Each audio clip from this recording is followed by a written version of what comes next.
It's 11 p.m., and I'm utterly exhausted as I step into my tiny apartment in Rochester, New York.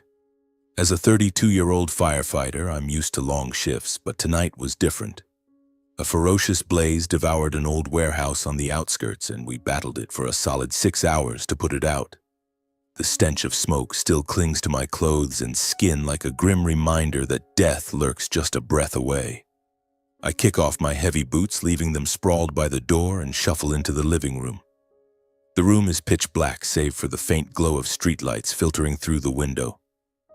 I think about showering, but my body is so drained that all I want is to collapse onto the sofa and close my eyes. The moment my butt hits the cushion, I let out a sigh of relief, hoping for a peaceful night. But then the doorbell rings, shattering the silence. I jolt upright. Who the hell comes calling at this hour? Rochester isn't the safest city, especially at night, with its cold drizzle making the streets slick and shadowy. My heart picks up pace, a bad feeling washing over me. Maybe a neighbor needs help? Or someone at the wrong door? Or worse? I stand, padding to the hallway and flicking on the porch light. Through the peephole, I see two familiar figures, but their expressions send a chill down my spine. My parents, Anthony and Diana, stand there, their coats soaked from the rain, faces ashen under the dim yellow bulb, eyes shadowed like they've just clawed their way out of hell. I fling the door open immediately, trying to keep my voice steady even as my heart hammers. Mom? Dad? What are you doing here this late? What's wrong? I ask, my voice hoarse from fatigue and a sudden surge of worry. My mother, Diana, looks at me with red-rimmed eyes as if she's been crying the whole drive over. My father, Anthony, stands beside her, gripping her hand tightly, but he can't hide his own panic, his weathered face etched with deeper lines under the light. Their coats are dotted with raindrops, and I catch the musty scent of the night downpour. Elias, son, let us in. Hurry, Dad whispers urgently, his voice trembling. Not his usual stern tone, but like a plea. I usher them inside, shutting and locking the door behind them, my hands shaking slightly as they fumble with the deadbolt. The living room suddenly feels more cramped with their presence, the air thick and oppressive, like something heavy is pressing down. Mom collapses onto the sofa, her trembling hands clutching her purse, breathing in ragged gasps. She's wearing that old coat I remember from my childhood, now sodden and rumpled, as if she'd run through the rain. Dad stands beside her, not sitting, as if he can't bear to relax, but I see his fists clenched at his sides. I crank up the lights, pour 2 glasses of warm water from the kitchen with unsteady hands, and sit across from them. Mom, Dad, tell me what's going on. Why do you look like this? Is it Shane? I blurt out, my voice pitching higher with tension, because my younger brother Shane has always been the source of family trouble. But this time, their faces fill me with real dread. Mom takes a deep breath, her voice quivering like autumn leaves in the wind, tears starting to stream down her cheeks. Elias. Son, you have to listen to me. Tonight, Shane. He came to the house. He pounded on the door like he wanted to tear the whole place apart. I opened it and he burst in, face flushed red, eyes wild with rage. He was yelling, "Give me the money. Right now. Or else, you'll all pay dearly." Oh God, Elias, I've never seen him like that. He was like a monster. She breaks off sobbing, her hand flying to her mouth as if to stifle the cries. My heart clenches, a cold shiver racing down my spine. Shane, my 25-year-old little brother, has always been the most spoiled in the family. But lately, he's spiraled deeper. Booze, light drugs, mounting debts. I've tried talking sense into him, but he always brushes me off. Now this threat, pay dearly? What the hell does that mean? Dad jumps in, his voice low but laced with a mix of fury and fear. He paces the room like he can't stay still. I tried to stop him, Elias. I yelled. Shane, cut it out right now. I'll call the cops if you don't leave. But the kid, he got even more violent. He snarled. Call the cops? You dare? I'll give this whole family a lesson they'll never forget. No one's getting away. Then he smashed Mom's favorite vase, screaming nonsense, stuff flying everywhere. He stormed out, but before he left, he turned back and looked at us with eyes like he wanted to kill. Elias, he's not our Shane anymore. He stops, panting, his face flushed from the memory, his fist slamming into his other palm with a sharp smack that makes me flinch.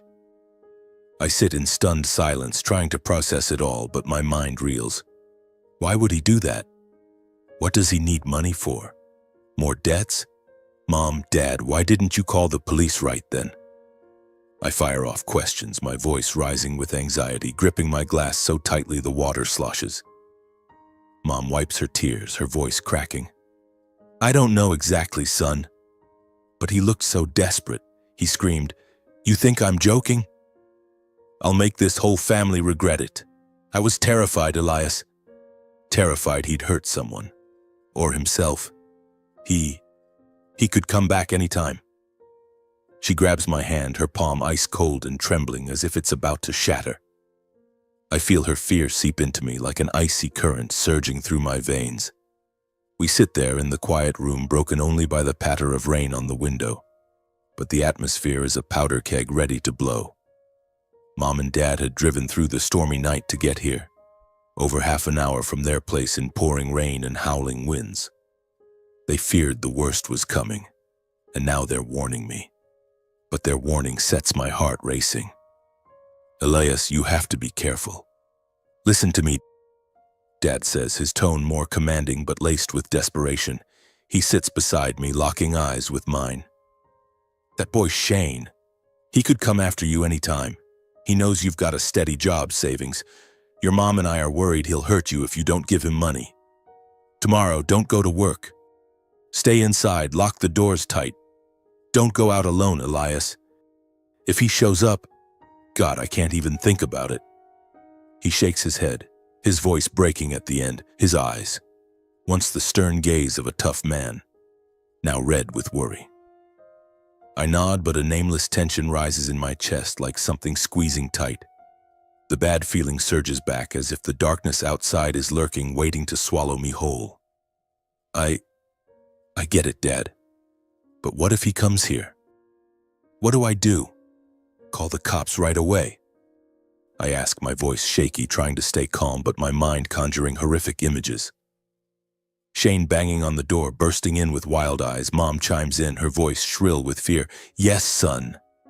Call them immediately. Don't open the door. I'm begging you, Elias. Don't let him drag you into this hell. I couldn't bear losing another son. She throws her arms around me, sobbing uncontrollably, her tears soaking my shirt. Finally, they leave. I walk them to the door, watching their old car pull away into the rain, taillights hazy in the dark. I lock up, double-checking the deadbolt, then sit alone in the dim living room, heart still pounding. That night I lie awake in bed, the relentless rain whispering fears.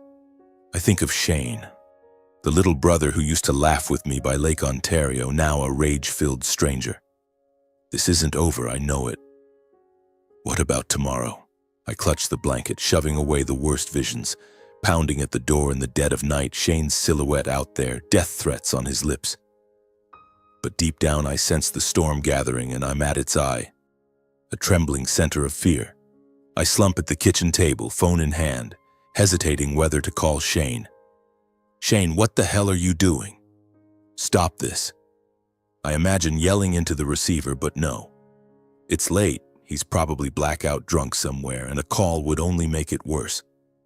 I picture him driving through the rain, face twisted in fury, and my heart twists again. What if he comes here? My apartment's on the 3rd floor, but the front door isn't impenetrable. I check the locks again, even drawing the curtains tight. The wind howls outside like fate's mocking laugh, and I feel like I'm waiting for an assault. Eventually, I crawl into bed, but sleep evades me. Every small noise, the drip from the faucet, a car rumbling by, jerks me awake, convinced it's Shane at the door. I think about tomorrow, my shift at the station, but Dad's warning echoes. Don't leave the house. He'll come for you. I'll heed it, at least for now. But the dread lingers. This isn't finished, and Shane won't stop easily. The night drags on endlessly, and I lie there, awaiting dawn with growing terror, like a bomb ticking down.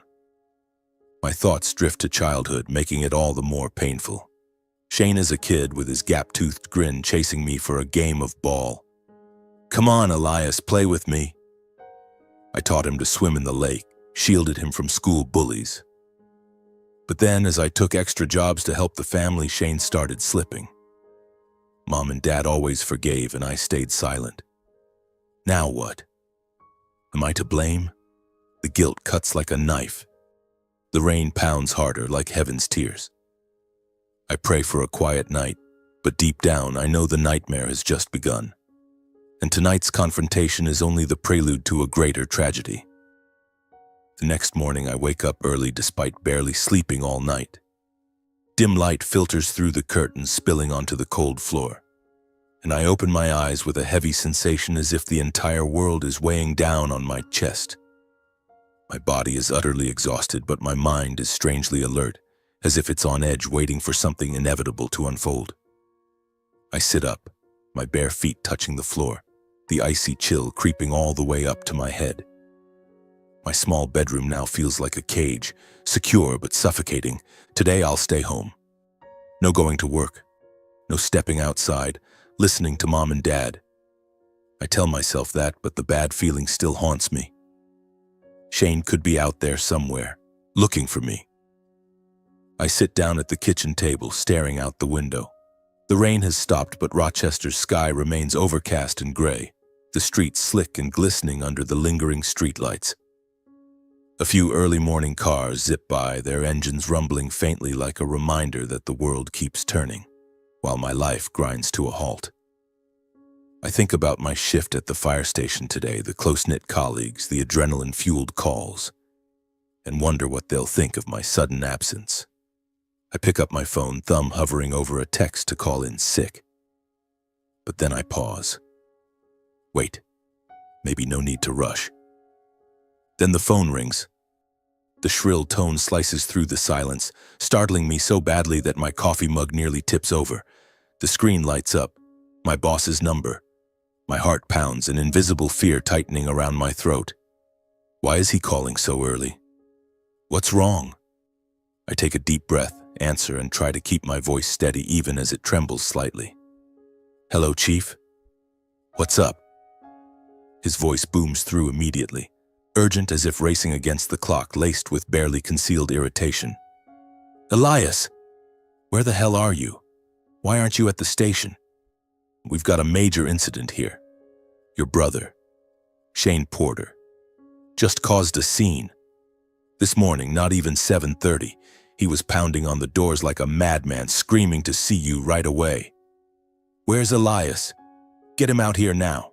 I need to talk to him." That's what he was yelling. The security guard tried to hold him back, but he fought like a demon, shoved Tom down, and gave him a minor knee injury. Tom's sitting here now, getting bandaged up, looking pale as a ghost. I freeze, my grip on the phone turning my knuckles white. His words hit like knives, stabbing into my ears, my mind reeling. Shane, at the station? Causing chaos there. Chief, what did you say? Shane came to the station? What did he do? My voice cracks, choked with disbelief, as if I can't trust my own ears. The chief exhales sharply, his tone rising with frustration. He charged in like a wild animal, smashing at the glass doors, hollering at the top of his lungs, "Elias owes me money. He owes me big. Get him out here or I'll tear this place apart." Security rushed out to stop him. Tom grabbed his arm, but he shoved hard. Tom went tumbling, knees slamming into the steps. We called local PD right away, but before they arrived, the kid bolted and vanished. The station's a mess now. Stuff scattered everywhere, staff terrified, everyone scrambling. Some folks even thought it was a terrorist attack. I slump into the chair, my other hand trembling around the coffee mug, the hot liquid spilling onto my knuckles without me feeling the burn. All I feel is cold, a bone-deep chill from the inside out, as if my blood has frozen solid. Shane had hurt someone else, at my workplace of all places. I'm so sorry, Chief. I didn't know. I stammer, my voice breaking, words failing me. The chief softens a fraction, but his warning is clear. Elias, I don't want to blow this up. The firehouse isn't a place for family feuds. We're not filing a report on this for now, but you need to handle it. Your brother's out of control and he's dragging you down with him. Be back at work tomorrow and get this sorted. If not, I don't know what to tell you. You understand? I do, Chief. I'll take care of it. Thanks. I hang up, the phone clattering onto the table. I sit there, numb, staring blankly at the cooling coffee. Shame crashes over me like a tidal wave. Shame that my colleagues witnessed it. Shame that my boss had to call and chew me out. Shame that the Porter name is now tied to violence and chaos. Worry slices like a blade. Worry for Tom with his injured knee. Worry for Shane wandering somewhere with his rage unspent. Worry for myself if he tracks me down here. And helplessness. Such crushing helplessness that I want to scream. But all that escapes is a choked sob lodged in my throat. What did I do wrong?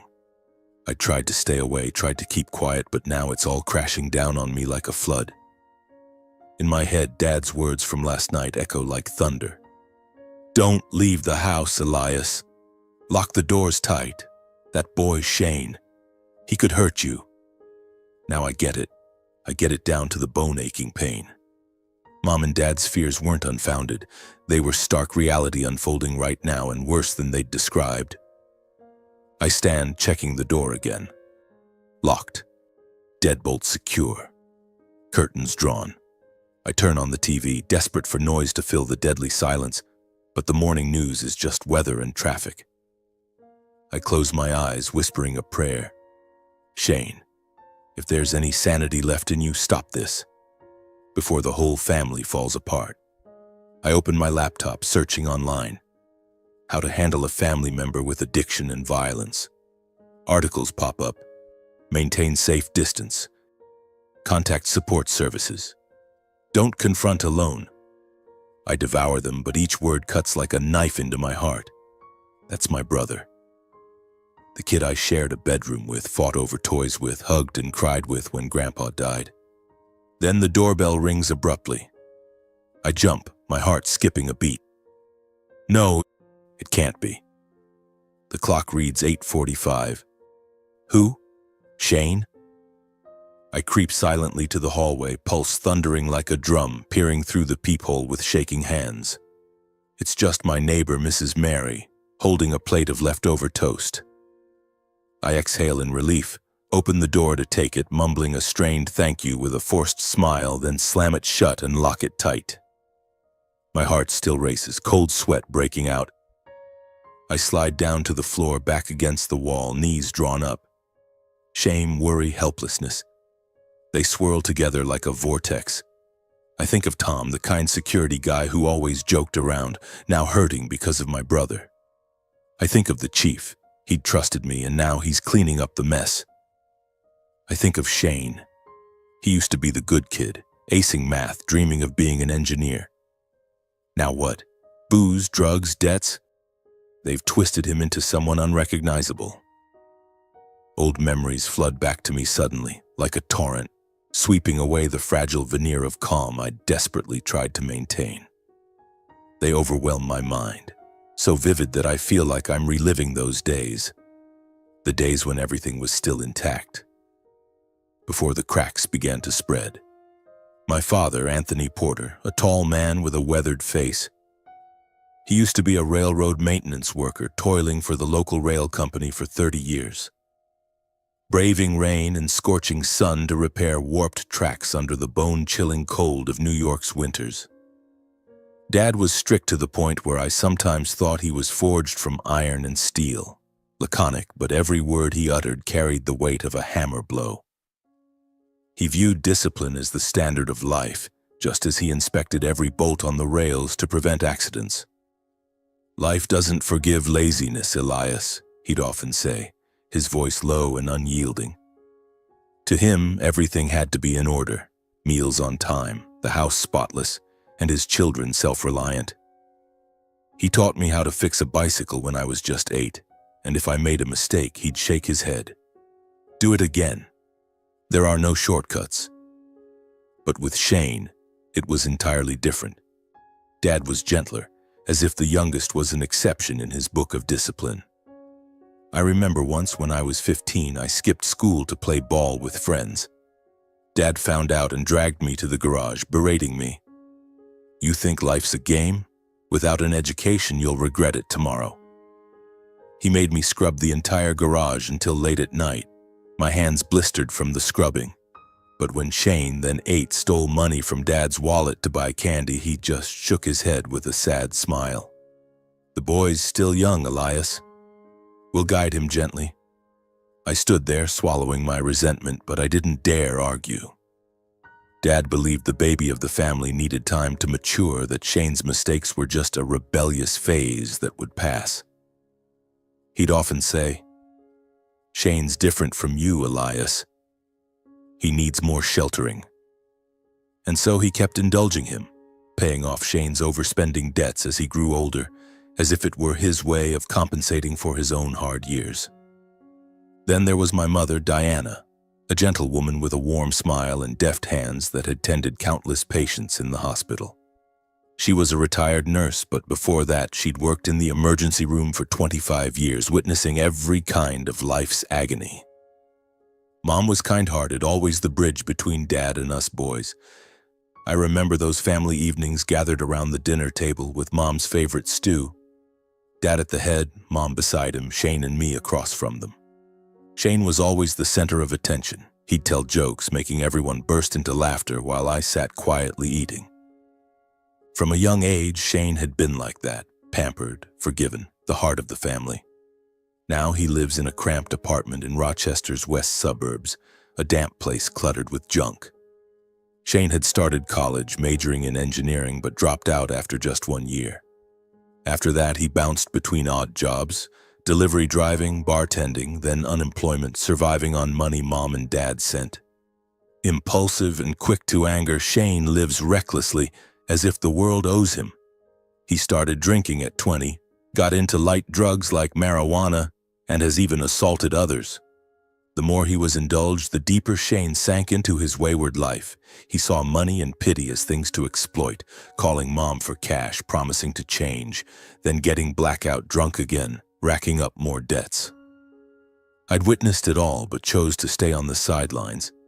The gap between us brothers had become an unbridgeable chasm. We rarely talked, rarely met.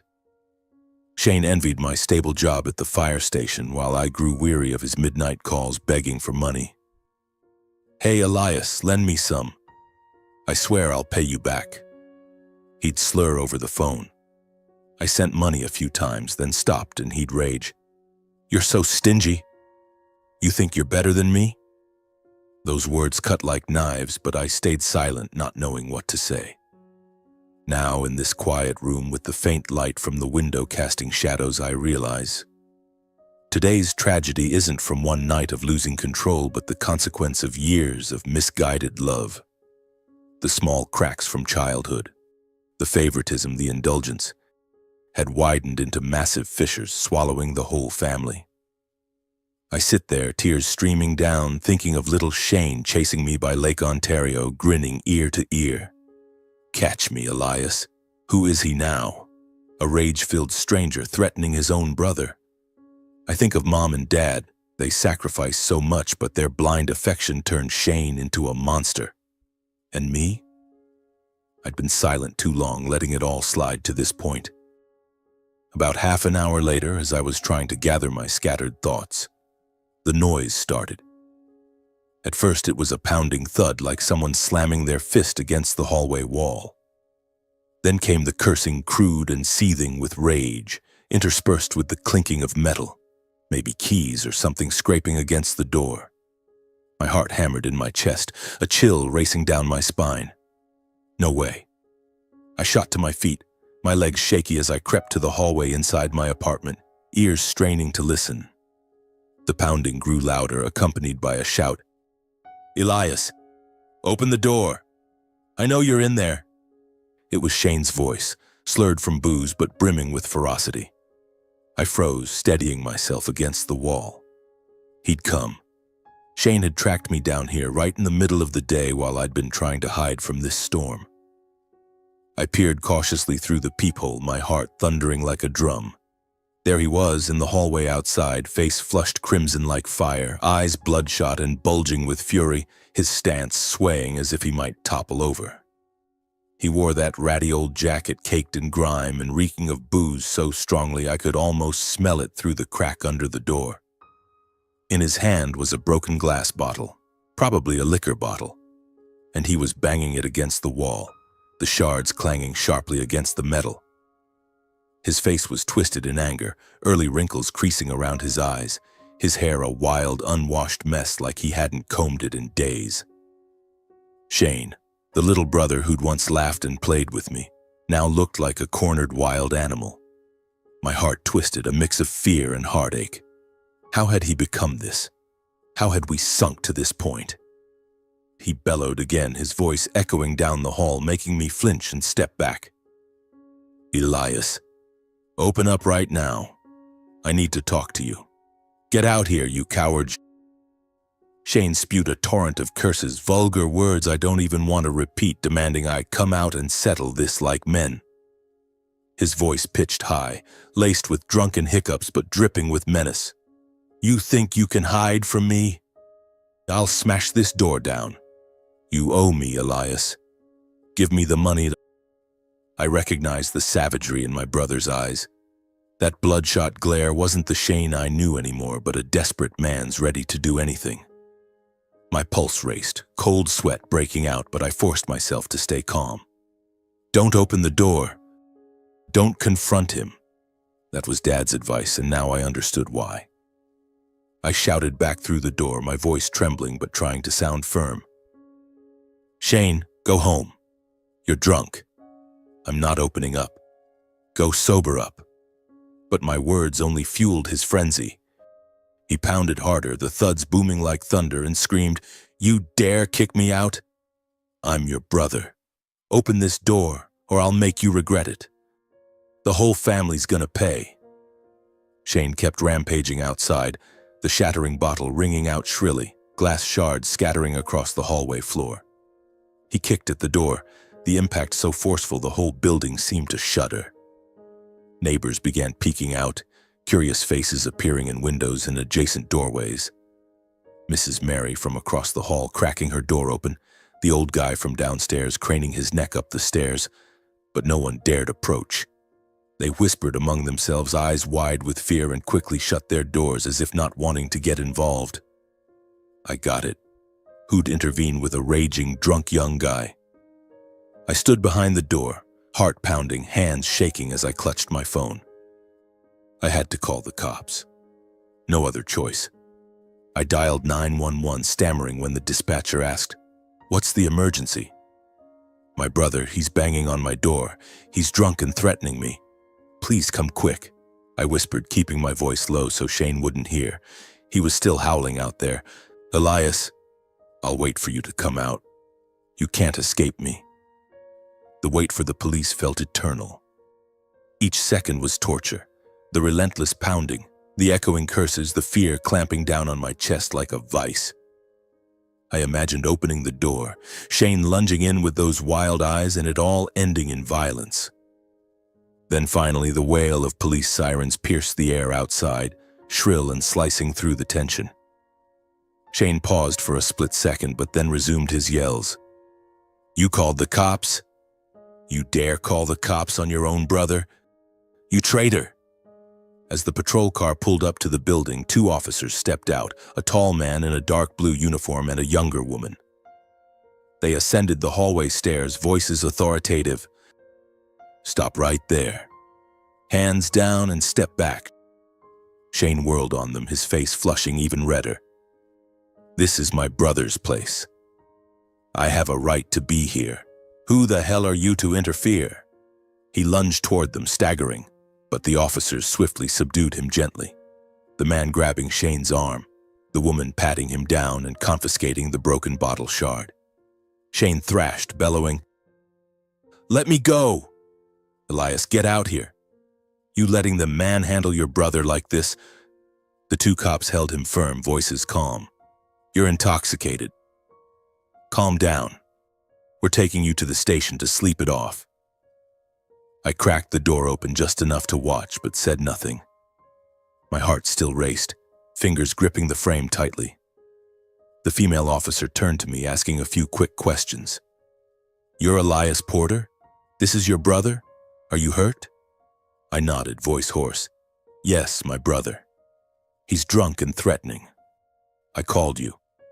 They nodded, confirming Shane was heavily intoxicated, the stench of alcohol, bloodshot eyes, and erratic behavior.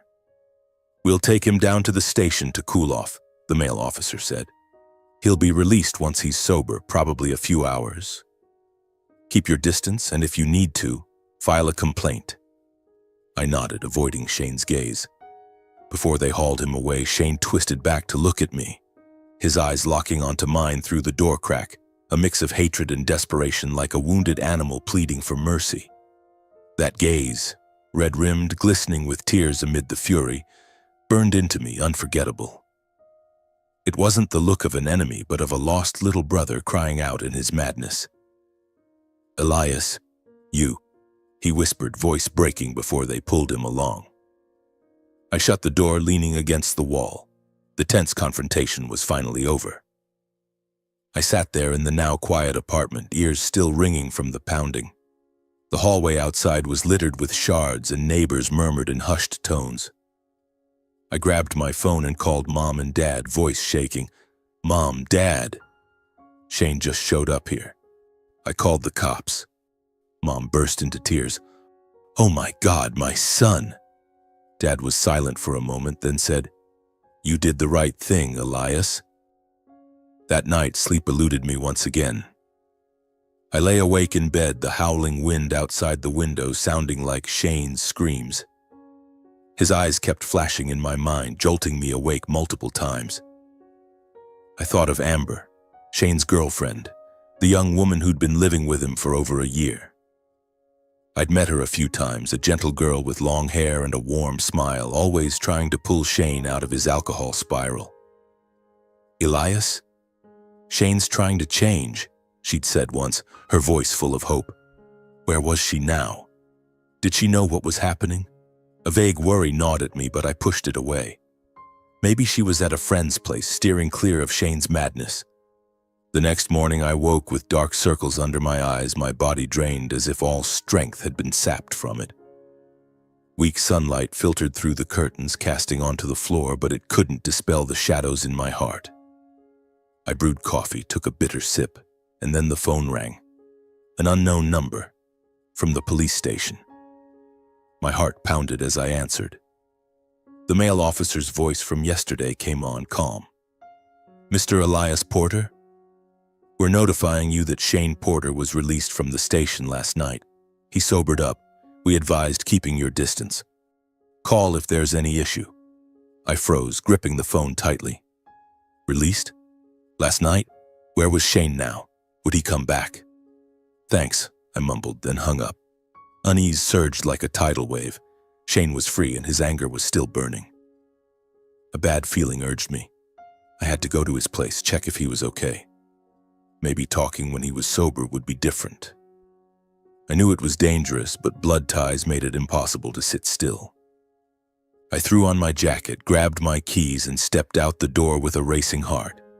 Rochester's morning streets bustled, cars zipping by, pedestrians hurrying along, but I felt utterly alone in the crowd. I drove to the west suburbs, where Shane lived in his dingy little apartment about 20 minutes from downtown. The familiar route, past rundown neighborhoods, past Lake Ontario shimmering in the sun, felt endless today, thick with anxiety. I imagined Shane passed out asleep at home or regretting it all, waiting for me. But the bad feeling lingered. Something was wrong. I parked in front of the rundown building, looking up at the second floor. Shane's window was dark, curtains drawn tight. My heart quickened as I climbed the stairs, my footsteps echoing in the empty hallway. Shane's apartment was on the second floor, the door ajar, unlocked. I stopped, heart clenching. Why wasn't it shut? I knocked a few times, the rap sounding hollow. "Shane? You home? It's Elias." No answer. I called louder. "Shane, open up. I came to check on you." Still nothing. Just a deadly silence spreading out. The sense that something was off swelled like an icy current racing down my spine. I pushed the door open gently and stepped in, my hand trembling as I flicked on the hallway light. The room revealed itself under the dim yellow glow. Chaos, as if a fight had just erupted. The sofa overturned, belongings strewn across the floor, broken liquor bottles scattered everywhere, and the air thick with booze mingled with something else, heavier and stranger. I ventured deeper inside, a chill creeping over my skin, goosebumps rising. The living room was wrecked. Books tossed everywhere, the wooden table cracked at one corner like it had been smashed, and long scratches marring the walls. "Shane? Amber?" I called softly, voice quivering, but only the wind whistling through a window crack replied. The bedroom door was half closed, pitch black inside, not a sliver of light. My heart thundered, threatening to burst from my chest. I nudged the door open, the creak piercing the silence like a scream, and the sight before me stopped me dead, breath catching in my throat. A woman lay motionless on the floor, her hair disheveled and splayed, covering half her face, her skin as pale as wax. It was Amber, Shane's girlfriend, the gentle girl I'd met. She lay there, eyes half shut, body rigid in thin pajamas, and on the floor around her was a dried smear of blood, dark crimson under the faint hallway light. The room reeked of death, the heavy metallic scent of mortality mixed with blood and stale liquor. I staggered back a step, heart slamming like a drum, hand flying to my mouth to stifle a scream. No, it couldn't be. Amber, dead? I knelt closer, hand shaking as I touched her neck, ice cold, no pulse. Maybe hours ago, perhaps from last night. Everything pointed to a fight that had spiraled out of control. A shattered bedside lamp nearby, handprints smeared on the wall, bruises blooming on her arm. I backed away, slamming into the wall, mind spinning. Was this real? What had Shane done? I pictured it. Him stumbling home drunk after release, arguing with Amber, and then a fatal blow. My heart ached, tears welling up. I called the police immediately, voice trembling as I tried to explain. "Hello? Police? I'm in my brother's apartment. There's a body, his girlfriend, on the floor, blood everywhere. Please come now." The dispatcher fired questions, but I could only stammer the address before hanging up, collapsing onto the floor outside the bedroom, head in hands. I knew from that moment everything had spiraled beyond saving. Not just Shane, but the entire Porter family would have to face this horrifying truth. Shane, the little brother I'd once protected, now a murder suspect. What would Mom and Dad do when they found out? Mom would crumble. Dad would suffer in silence. And me? I was the one who discovered it, the one forced to witness this nightmare. I sat there in the death-scented room waiting for the police, mind a whirlwind of Amber's still form. She was only 24, full of hope, now lying cold. I cried, tears soaking the floor, thinking of our meetings. "Elias, I'll help Shane change." Now what? It was all shattered. The wail of police sirens echoed from afar, shrill and slicing through the deathly silence of the apartment. I jolted upright, my legs trembling as I stood. My heart pounded furiously as if it might burst from my chest. Just minutes later, the sound of hurried footsteps thundered up the stairs and the front door was shoved open. 3 police officers burst in, flashlights in hand and radios crackling with static. "Mr. Elias Porter, you called us?" A tall male officer asked, his voice stern but steady. I nodded, my voice choked. "Yeah, she's in the bedroom." "She's dead?" They nodded and swiftly secured the scene, stringing up yellow tape to block the entrance while another officer guided me out of the apartment. "Step outside, sir, let us handle it." "Don't touch anything," he said, his hand gently on my arm as he led me into the hallway. I stumbled along, feeling like I was trapped in a nightmare. Inside, the forensics team arrived quickly, clad in white protective gear, carrying toolkits as they began photographing and measuring. Flashes from the camera bulbs flickered relentlessly, accompanied by murmured exchanges. Dried bloodstains, probably 12 to 24 hours old. The cause of death could be that shattered bedside lamp. I stood in the hallway, back against the wall, trying not to look inside, but the stench of death clung to me, pungent and haunting. Outside, under Rochester's feeble morning sunlight, I gave my statement to the police with what little I knew. A young female officer, her hair tied back neatly and her voice gentle, sat with me on the steps, jotting notes in her pad. "Walk us through it from the beginning. Why were you here?" she asked, her eyes full of empathy. I took a deep breath, my voice quivering.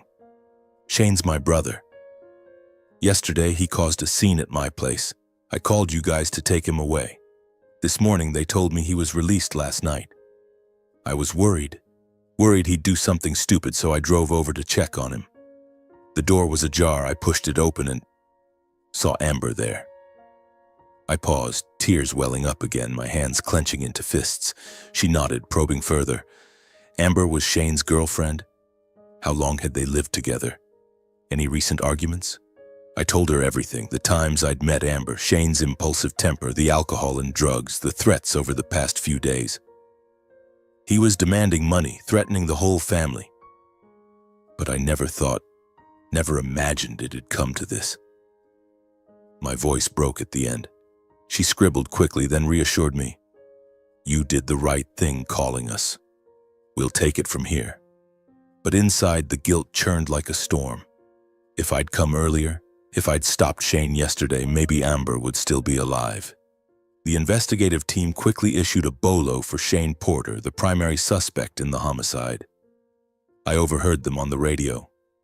BOLO for Shane Porter, 25 years old, suspected of second-degree murder.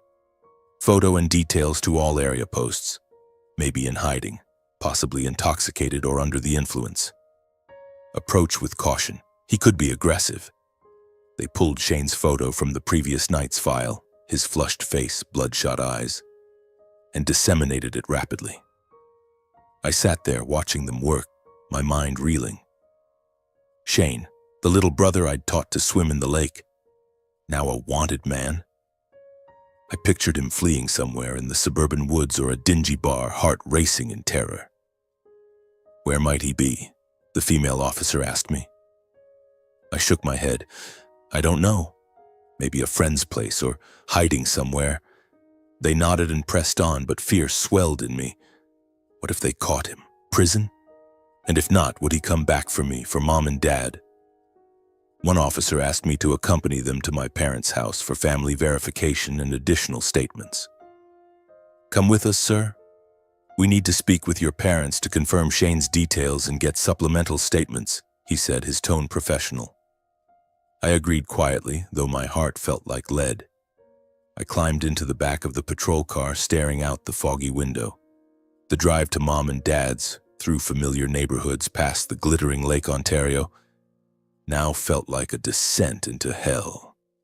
When the car pulled up to my parents' weathered old house in Rochester's suburbs, I saw Mom, Diana, standing at the window, probably hearing the sirens. She opened the door, spotting the police, and her face drained of color as if all the blood had fled her skin. "Elias? Officers? What's going on?" she asked, voice trembling, hands gripping the doorframe. Dad, Anthony, stepped out behind her, worry etched deeply into his rugged face, his silver hair disheveled like he hadn't combed it. "Son? Why the cops?" he asked, his low voice thick with unease.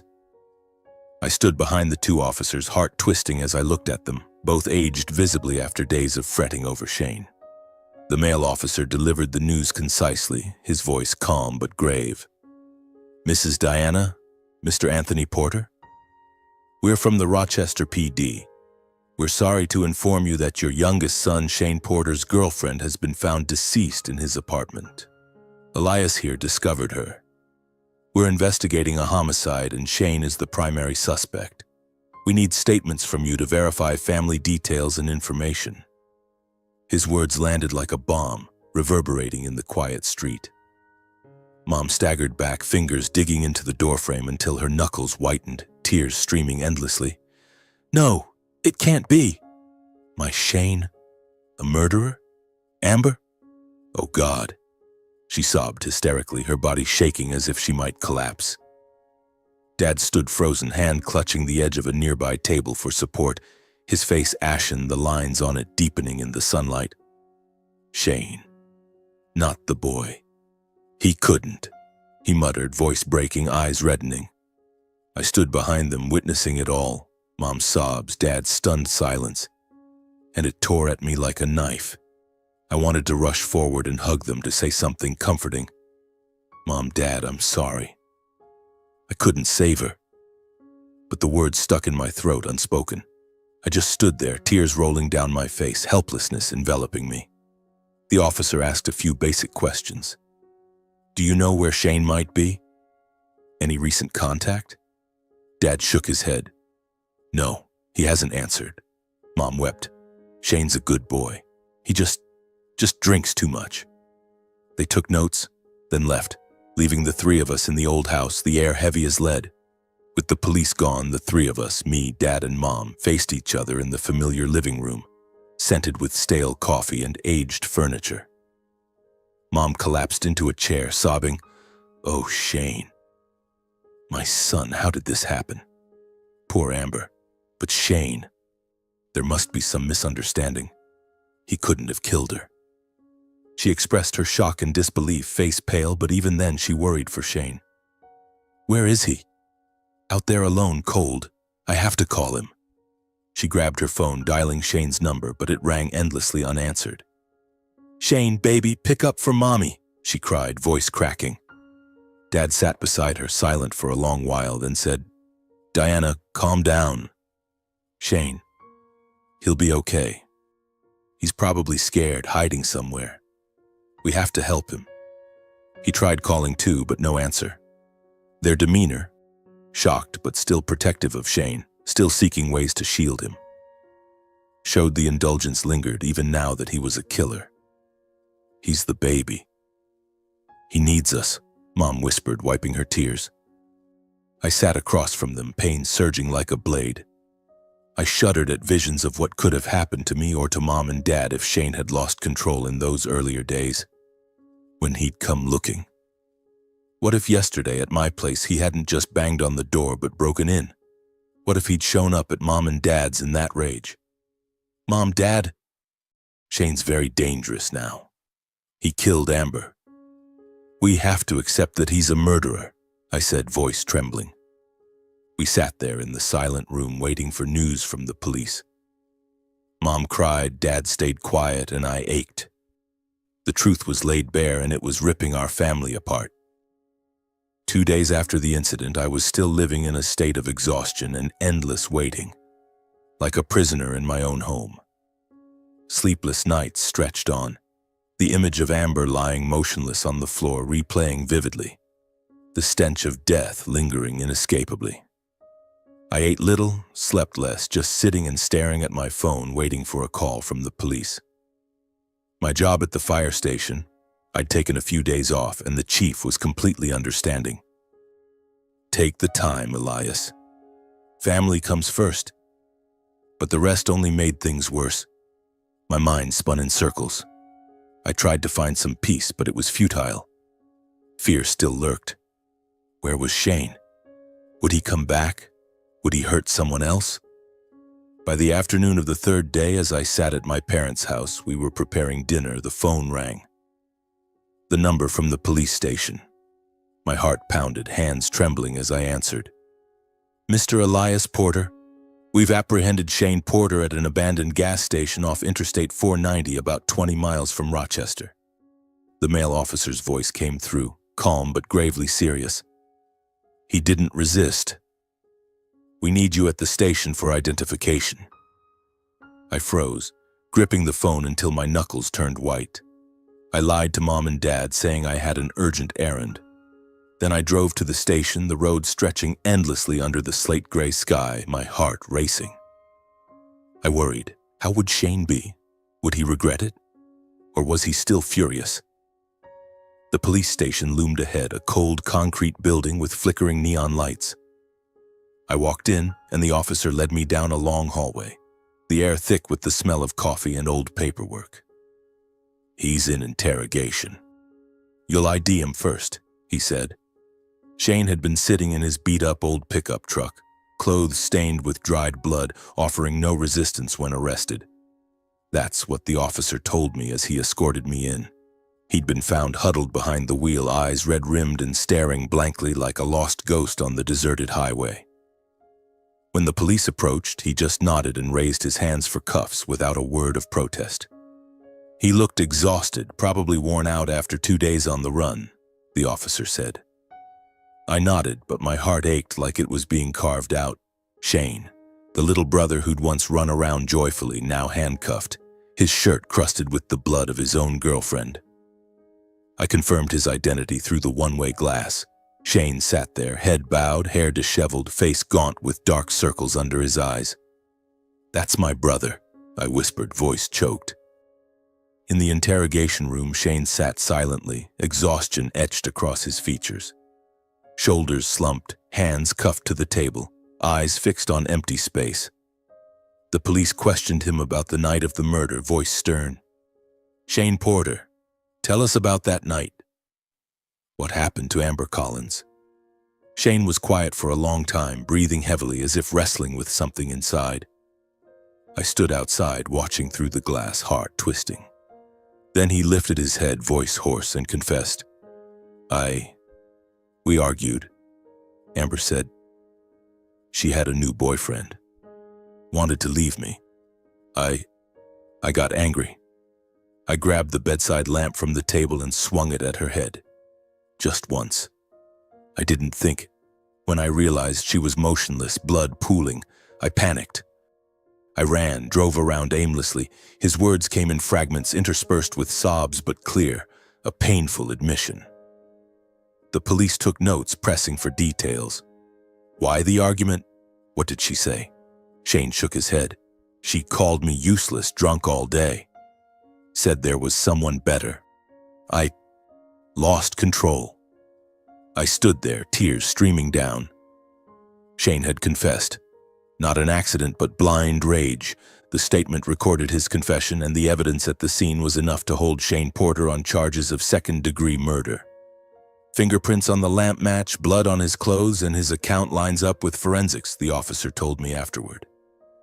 Shane would be detained, awaiting trial, likely many years in prison. I nodded, but my heart felt like stone. As he was let out, Shane glanced my way, spotting me in the hallway. Our eyes met, his empty and desperate, like two lost souls in hell. No words, just that look. Shane's red-rimmed eyes, mine brimming with tears. Then he bowed his head and was pulled away. I stood frozen, feeling like a part of my soul was chained alongside him. That evening, I went to my parents' house to break the news that Shane had been caught and faced a long prison sentence. The house was dim, lit only by the faint kitchen light. Mom sat at the dining table, eyes swollen from crying. Dad stood by the window, staring into the night. "Shane, he's been arrested. He confessed everything. Second-degree murder. Could be 15 to 25 years, I said, voice trembling. Mom burst into tears, body shaking. "No. My Shane, he didn't mean it. Oh, my son, prison, I have to see him." She sobbed uncontrollably, hands covering her face, tears pattering onto the table. Dad remained silent, fists clenched so tightly veins bulged, his face rigid as stone. "He confessed?" he asked, voice low and laced with agony. I nodded, recounting Shane's words. The argument, the new boyfriend, the lamp. Dad said nothing, just gripped his fists harder, blue veins standing out. We sat there in heavy silence, Mom crying, Dad mute, me in torment. "Mom, Dad, we have to accept it. Shane has to face the consequences," I whispered, but Mom shook her head. "He's our son. I can't bear losing him." On TV, a brief news segment aired, the anchor's voice cold.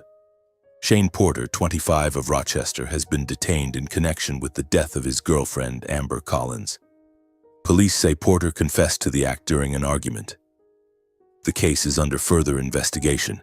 Footage of Shane in handcuffs, head down, flashed on screen, making Mom cry out, "Turn it off. I can't watch." I switched off the TV, plunging the room into darkness. I understood the real sentence wasn't in prison, it was unfolding right there in the hearts of the living. Shane was bound by legal chains, but we, Mom, Dad, and I, were bound by pain, regret, and years of mistakes. That sentence, Shane's confession, was a knife to the heart, and it would last forever. In the days that followed, Rochester seemed transformed, the news of the case spreading everywhere. Local papers ran lengthy articles, TV stations aired daily updates, and neighbors whispered as they saw me. "The Porter family, the youngest, killed someone." Those words cut like knives, making me shrink into my home, venturing out less and less. My job at the fire station. I returned after a week off, but each shift was torture. Sirens blaring, I'd rush into the flames to save lives. But my mind was always on Shane, on how I couldn't save him from himself. Colleagues were sympathetic, clapping my shoulder. "Hang in there, Elias. Every family has its issues." But they didn't understand. This pain was a smoldering fire, impossible to extinguish. Mom and Dad aged visibly before my eyes. Mom suffered from insomnia, sitting for hours at the dining table, staring blankly at the family photo, tears streaming down. My Shane. It was just a slip-up, right, son? She called the lawyer weekly, hoping for leniency, even though she knew it was futile. Dad grew more silent than ever, sitting in the garage, tinkering with old junk, hands gripping tools as if to suppress his rage at himself. "I taught him wrong," he whispered once, voice breaking, then turned away. We met often, silent meals, fragmented talks about visiting Shane, but that shared pain only widened the gaps between us. I tried to comfort them, but I was drowning in my own regrets. If I hadn't stayed silent so long, if I'd forced Shane to face it sooner, maybe Amber would still be alive, and Shane would just be the rebellious little brother, not a murderer. Then the sentencing day arrived. 2 months after the incident, Shane Porter's trial officially began at Monroe County Courthouse, a stately building in downtown Rochester, with towering stone columns and cold marble hallways. We, I, Dad, and Mom, were there for the proceedings, sitting in the family section, hearts pounding like war drums. Mom wore a simple black dress, clutching a handkerchief tightly, her face pale under thin makeup. Dad donned his old suit, sitting ramrod straight but with red-rimmed eyes from sleepless nights. I sat between them, hands trembling, a bad feeling washing over me. Today, it would end, but the pain was only beginning. The courthouse hallway was crowded, lawyers bustling, reporters poised with cameras, and Amber's family seated opposite, their eyes burning with hatred toward us. I bowed my head, shame flooding me. "I'm sorry. We didn't know."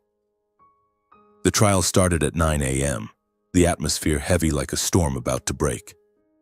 The judge, a middle-aged man with a stern face, banged his gavel, voice echoing, "The trial of Shane Porter for second-degree murder is now in session." Shane was brought in, hands cuffed behind his back, flanked by 2 officers. My heart clenched at the sight of him. Face gaunt, cheeks hollow from 2 months in pretrial detention, hair long and unkempt, eyes weary and bloodshot like he hadn't slept. He wore a drab gray prison jumpsuit, walking with a limp, avoiding our gaze, head down throughout like a lost ghost in the vast courtroom. "Shane, my son," Mom whispered, tears rolling, her hand digging into mine. Dad was silent, but I saw his shoulders quiver. Shane took his seat at the defendant's table, never lifting his head as if he'd accepted his fate, but a fleeting glance out the window, empty, desperate, stabbed at me. The little brother who'd once laughed and played was now the accused, bound by his own actions. The prosecutor, a middle-aged woman with a sharp voice, presented the investigation's findings, her tone resounding in the pin-drop silence. "Your Honor, the defendant Shane Porter, 25, caused the death of victim Amber Collins in an uncontrolled argument. The investigation reveals The conflict stemmed from the victim's desire to end the relationship due to the defendant's addictive lifestyle. In a drunken rage, the defendant grabbed the bedside lamp, Exhibit 1, and struck the victim on the head, causing fatal traumatic brain injury and immediate death. She detailed it all, projecting evidence on screen. Crime scene photos with pooled blood, Shane's fingerprints on the lamp, the coroner's report on the wounds, and Shane's confession. Each word sliced into my heart. The argument, the alcohol, the fury, things we'd known but buried. Mom sniffled quietly. Dad bowed his head and I sat frozen, gripping the chair until my hands ached. The prosecutor concluded, "The defendant has a history of losing control. Alcoholism and violence proved this wasn't an accident but an inevitable outcome. We seek a sentence of 25 years. The defense attorney, a young man with a measured voice, pleaded for leniency, tone empathetic. "Your Honor, my client Shane Porter endured a difficult childhood, turning to alcohol early due to family and societal pressures. That night, the defendant lost control amid severe psychological distress, as confirmed by the psychiatrist's testimony. This wasn't premeditated murder, but a tragic accident in intoxication. We request mitigation given the defendant's remorse and cooperation." Finally, after lengthy arguments, the judge delivered the verdict. He looked at Shane, voice grave. "Based on the evidence and testimony, the court finds Shane Porter guilty of second-degree murder.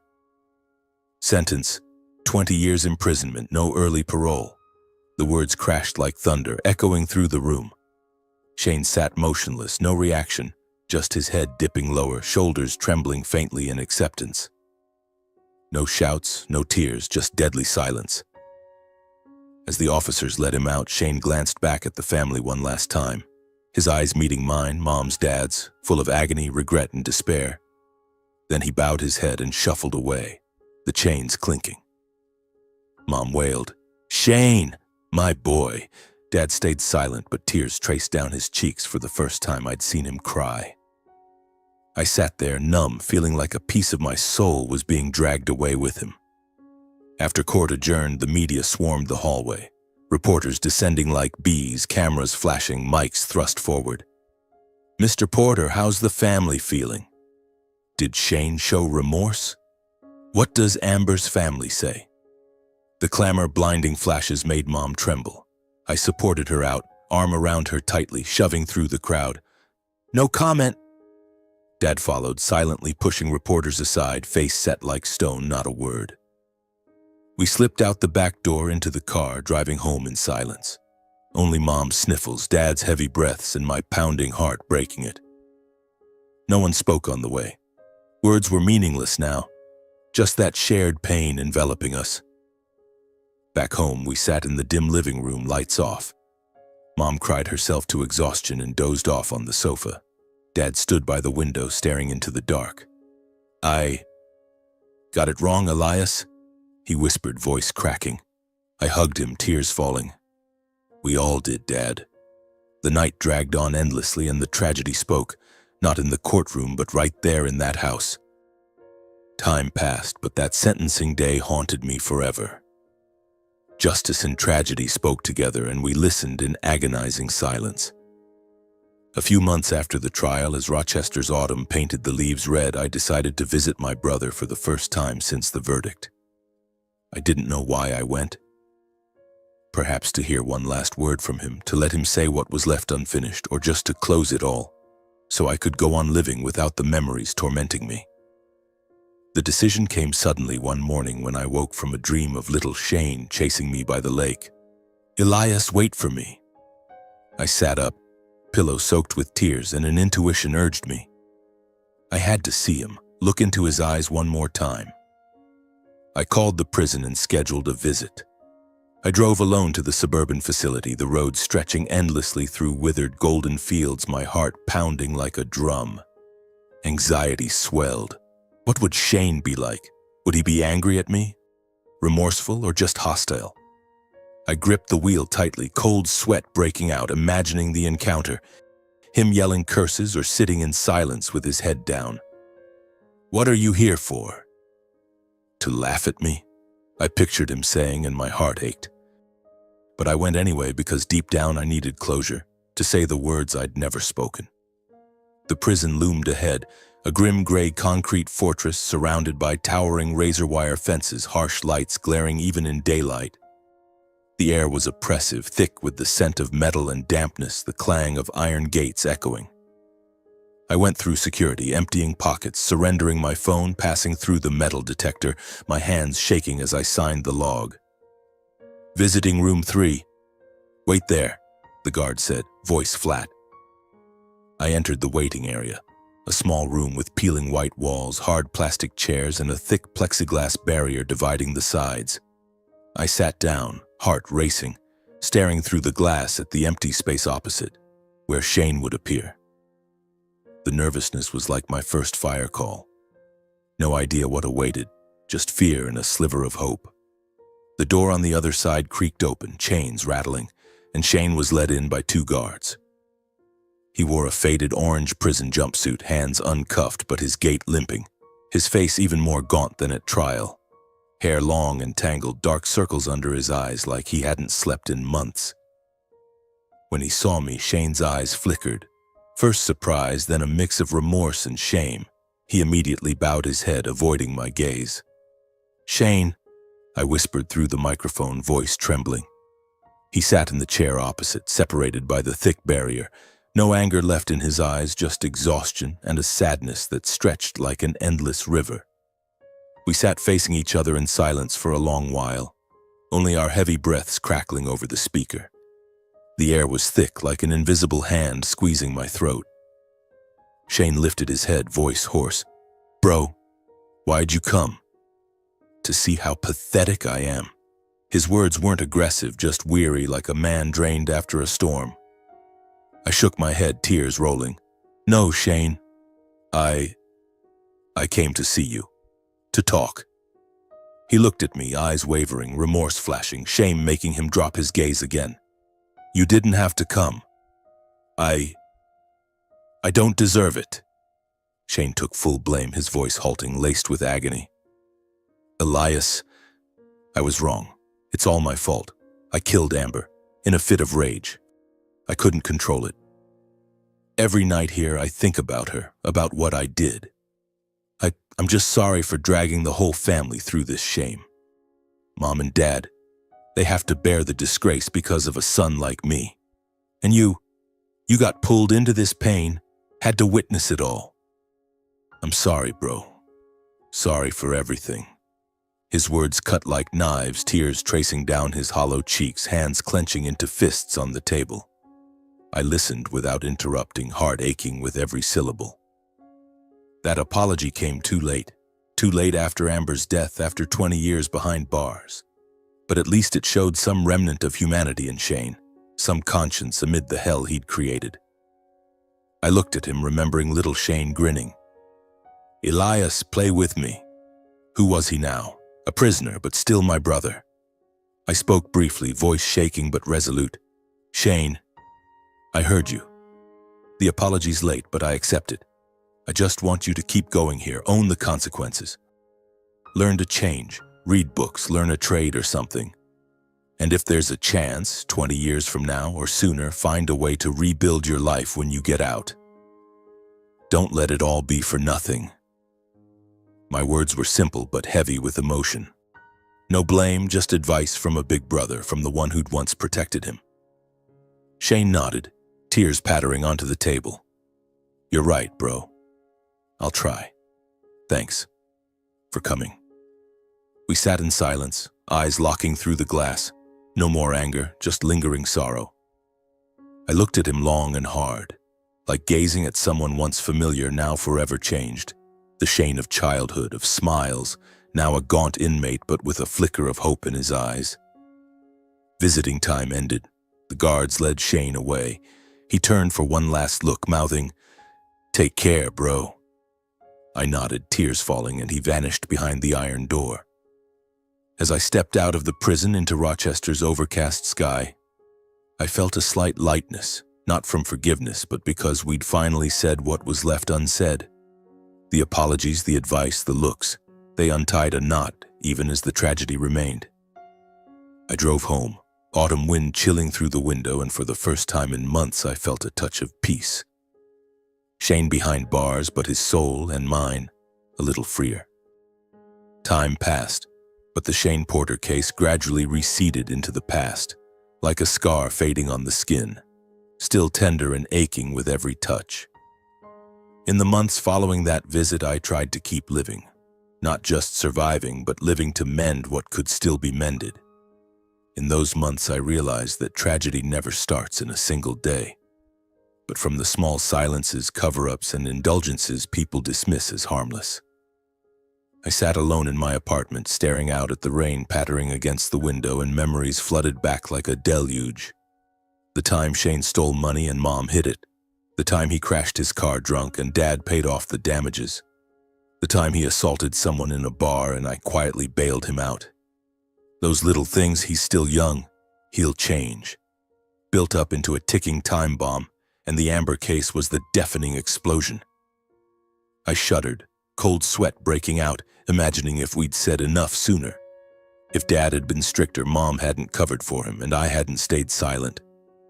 Perhaps Shane would have stopped, Amber would still be alive, and the family wouldn't be shattered. That regret woke me in the middle of the night, heart pounding as if fleeing my own past. Blind love can destroy a person because when no one says enough, they believe forgiveness is endless. Like Shane, who thought money and affection were infinite until he lost control and triggered catastrophe. I thought of Mom, who always believed love heals all, but now she was crumbling. Of Dad, who trusted time will teach, but time only brought prison. Anxiety surged as I pictured it. If we'd kept silent, would the tragedy repeat with someone else? I understood that forgiveness isn't forgetting mistakes, but daring to face them head on, to prevent repetition. I sat at my desk, scribbling those thoughts, hands trembling. Forgiving Shane, I'd done it, but without forgetting. Not forgetting Amber's death, not forgetting his eyes behind bars. That was the path to healing. Staring straight at the wound, bandaging it rather than hiding it. I shared those thoughts with Mom and Dad one rainy afternoon. Mom, Dad, we forgive Shane, but we have to remember the lesson. No more blind indulgence.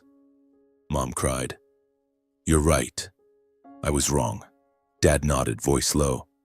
From now on, we do better. The conversation was tense, my heart racing with fear they'd lash out, but they listened, and that simmering sorrow slowly turned to resolve. I envisioned the future. If I ever had kids, I'd teach them responsibility, no coddling, and that intuition made me anxious, like stepping into a new